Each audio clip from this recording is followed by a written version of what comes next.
Hello everyone, welcome to my Business Law lecture series.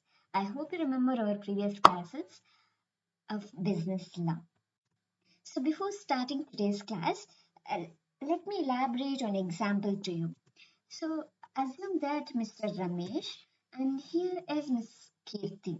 So Mr. Ramesh offered a contract with Miss Kirti and she given her acceptance to the contract.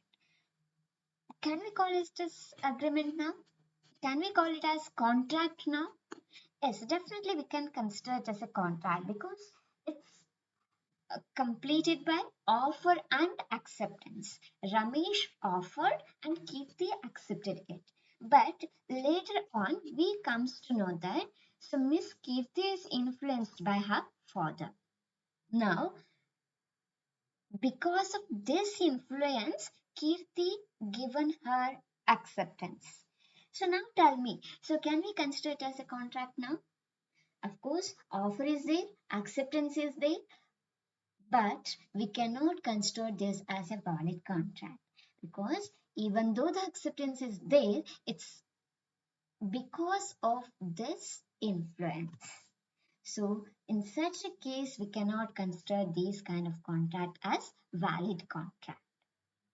ಇದರಲ್ಲಿ offer ಇದೆ acceptance ಕೂಡ ಇದೆ but ಇದನ್ನು ನಾವು valid contract ಅಂತ ಹೇಳಿ ಕರೆಯೋದಕ್ಕೆ ಬರೋದಿಲ್ಲ acceptance ಏನಿದೆ it's not the original so ಈ ಅಕ್ಸೆಪ್ಟೆನ್ಸ್ ಒರಿಜಿನಲ್ ಅಕ್ಸೆಪ್ಟೆನ್ಸ್ ಅಲ್ಲ ಇದಕ್ಕೆ ಇನ್ಫ್ಲೂಯೆನ್ಸ್ ಆಗಿರುವಂತ acceptance so because of these things acceptance is given. So these kind of contract cannot be called as a valid contract.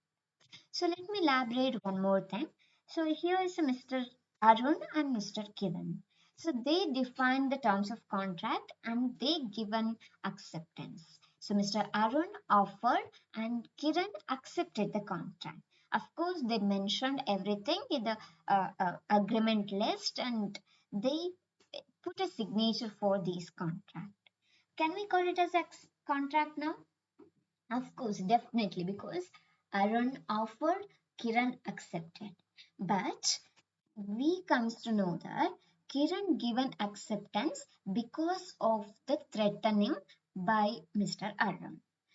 Kiran ಅವರ acceptance ಅನ್ನು ಕೊಟ್ಟಿದ್ದಾರೆ ಅವರ ಒಪ್ಪಿಗೆಯನ್ನು ಕೊಟ್ಟಿದ್ದಾರೆ ಬಟ್ ಈ ಒಪ್ಪಿಗೆಯನ್ನು ಕೊಡ್ಲಿಕ್ಕೆ ಕಾರಣ ಉಂಟು ಈ ಒಪ್ಪಿಗೆಗೆ ಕಾರಣ ಅರುಣ್ ಅಂತ ಏನು ಪರ್ಸನ್ ಇದ್ದಾರೆ ಇವರು ಕಿರಣ್ಗೆ ಬೆದರಿಕೆಗಳನ್ನ ಹೇಳಿದ್ದಾರೆ ನೀವು ಈ ಕಾಂಟ್ರಾಕ್ಟಿಗೆ ಸಿಗ್ನೇಚರ್ಸ್ ಅನ್ನ ಹಾಕದೇ ಇದ್ರೆ ನಿಮ್ಗೆ ಅಪಾಯ ಉಂಟು ಮಾಡ್ತೇವೆ ಅಂತ ಹೇಳಿ ಸೊ ಇನ್ ದ್ಯಾಟ್ ಸಿಚುವೇಶನ್ ಇವರ ಅಕ್ಸೆಪ್ಟೆನ್ಸ್ ವ್ಯಾಲಿಡ್ ಅಂತ ಹೇಳಿ ಕನ್ಸಿಡರ್ ಮಾಡ್ಲಿಕ್ಕೆ ಬರೋದಿಲ್ಲ ಇವರ ಕನ್ಸೆಂಟ್ ನಾವು ಒಪ್ಪಿಗೆ ಅಂತ ಏನು ಕರಿತೇವೆ that can not be called as free so ಎಲ್ಲ ಪ್ರೆಷರ್ ಇಂದ ಫ್ರೀ ಇದ್ರೆ ಮಾತ್ರ ಅವರ ಕನ್ಸೆಂಟ್ ಫ್ರೀ ಇದ್ರೆ ಮಾತ್ರ the contact can be called as a valid but now the consent are the acceptance is not free from pressure. So in that situation, the contract cannot be called as valid. So now, can you guess what we are going to learn today? Yes, in today's class, we are going to learn free consent. One of the important concept or the essential for a valid contract. So we have learned valid offer, valid acceptance, and the third one is free consent. So in today's class, we are going to learn various categories of free consent. So here is the definition as per the section 13 of Indian Contract Act. Two or more persons are said to consent. So here, two or more persons means the parties to contract. ಯಾವ parties contract ಗೆ enter ಆಗ್ಲಿಕ್ಕಿದ್ದಾರೆ so those person are said to consent. So here consent means unanimous opinion or acceptance or said to consent when they agree upon the same thing in the same manner. So here it's important or agree upon the same thing in the same manner. For example, assume that Mr. Harish and here's a Mr. Girish. So they entered into a contract. So wherein which in the contract it's a sale of fruit. So here Harish said he sells fruits to Mr. Girish. And Mr. Girish accepted the contract.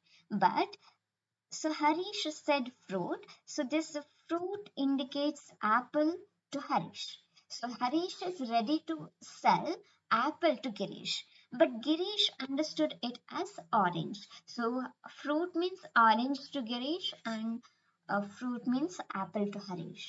So in this situation, they agreed upon the fruit in different manner.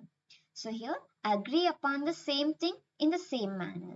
Harish and Girish agreed upon the fruit as apple and orange in a different manner. So, in that situation, we cannot consider it as a free consent. So, if they consider this fruit as either apple or orange, but it should be same.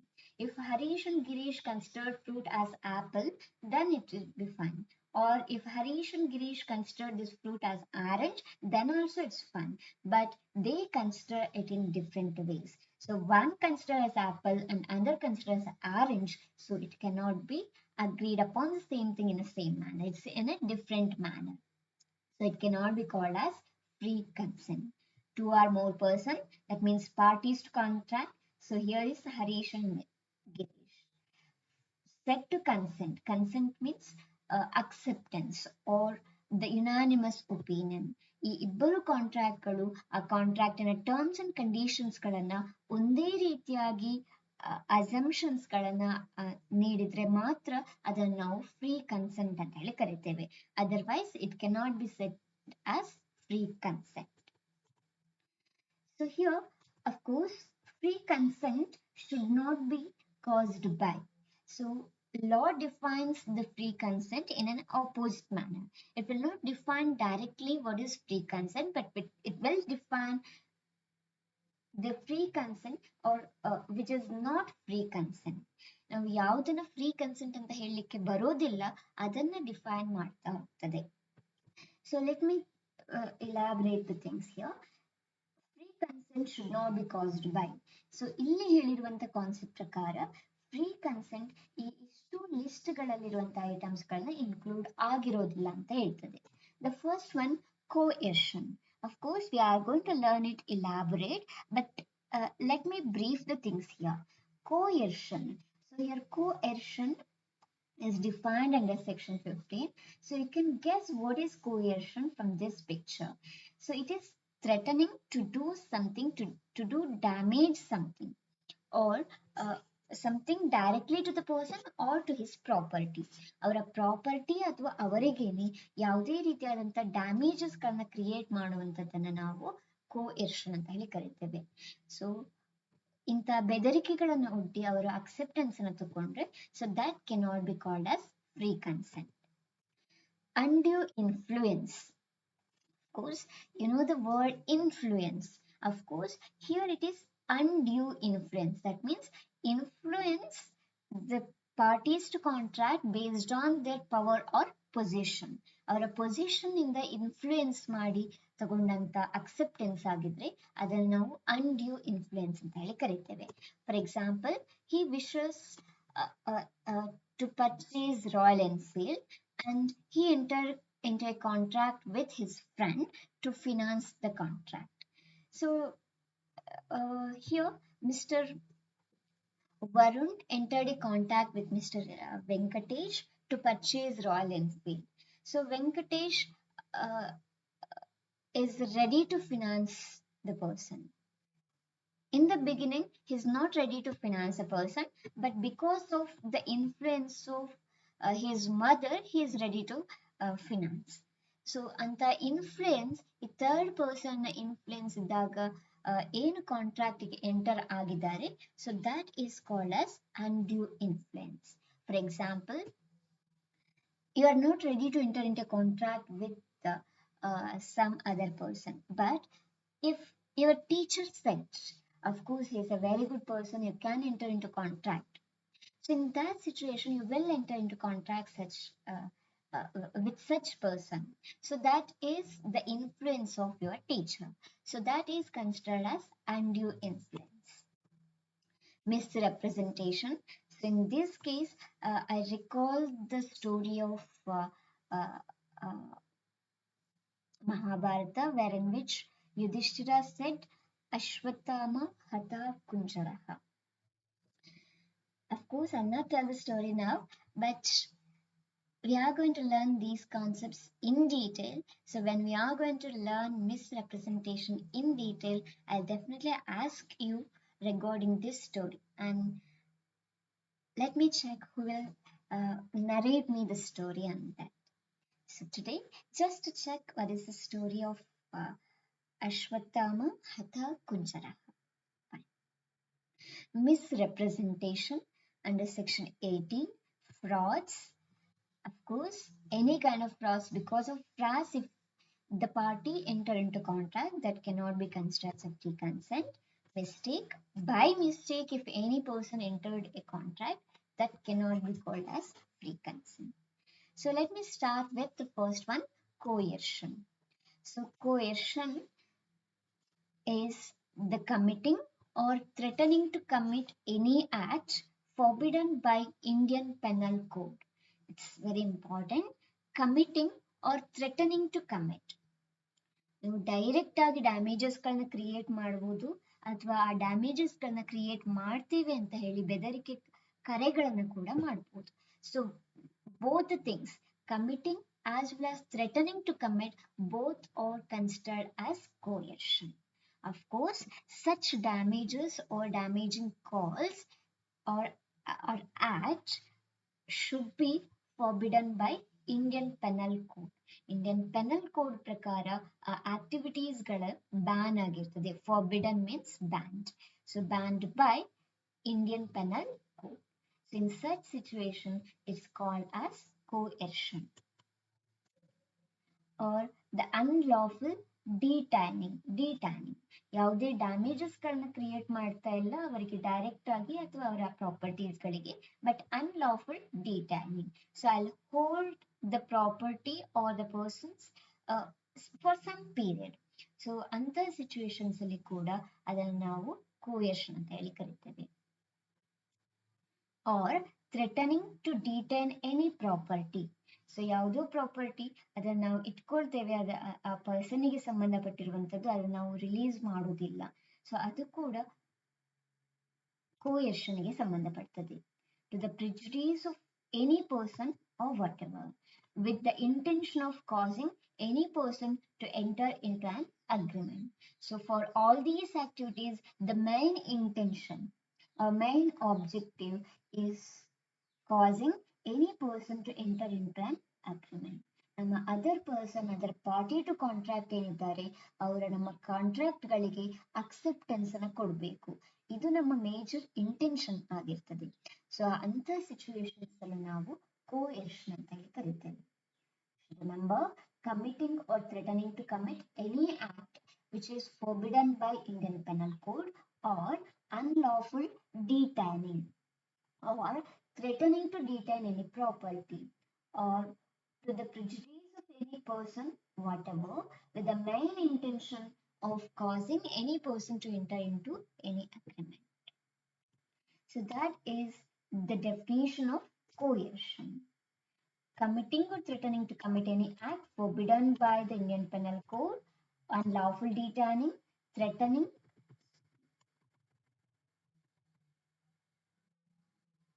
may proceed from any person with the intention of causing any person to enter into contract, and IPC may or may not be in force.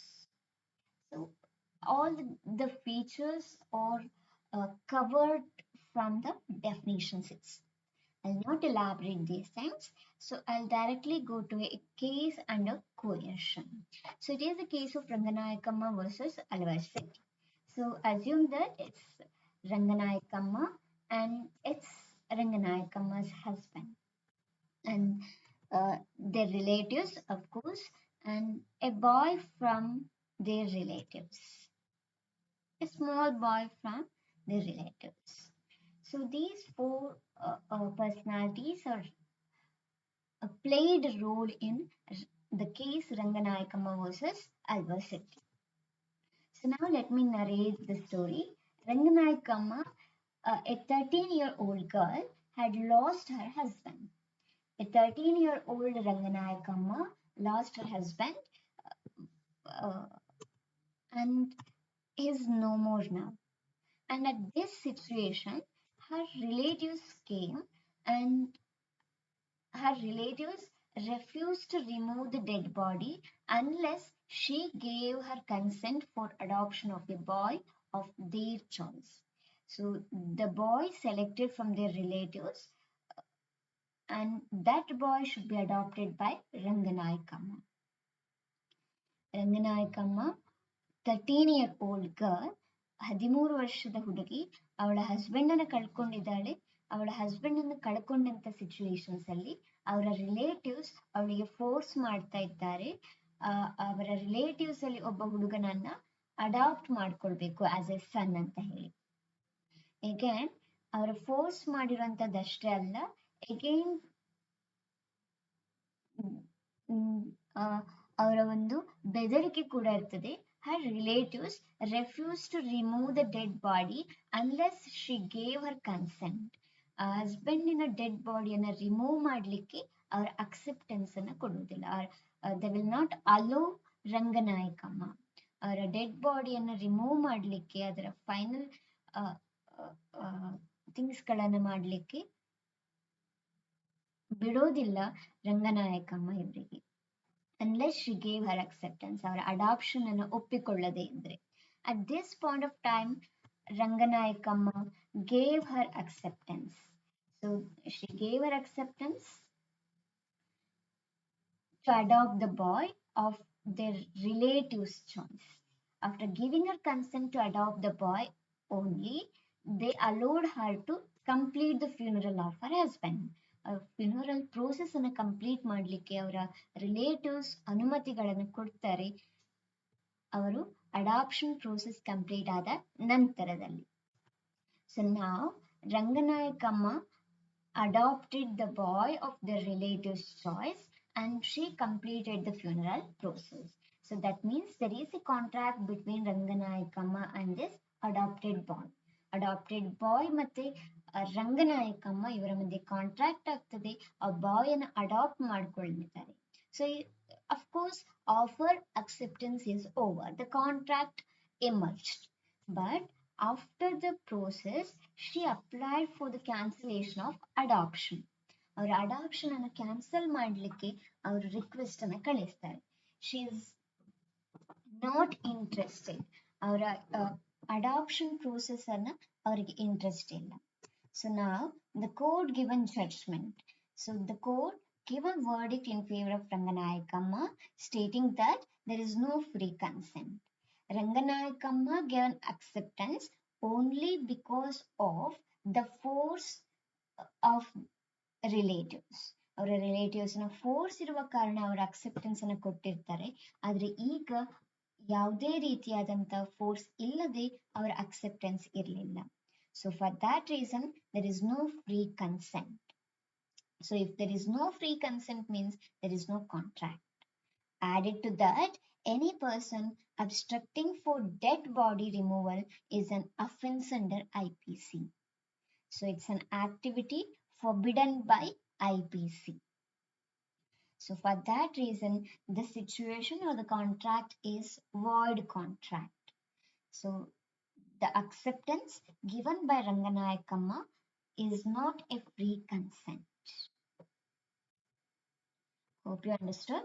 So just to recall the case once again, a 13-year-old girl had lost her husband.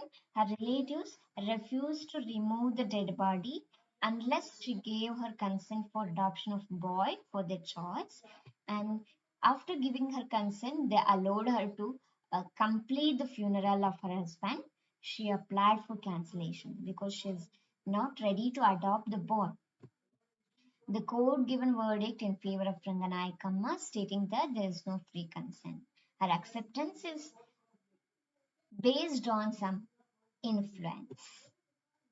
Added to that, any person obstructing for dead body removal is an offense under IPC. So hope you understood. The concept of free consent And the first concept, coercion. Thank you for watching. Take care and happy learning. And of course, in the next class, we are going to start with the rest of the free consent concept, that is undue influence. Thank you.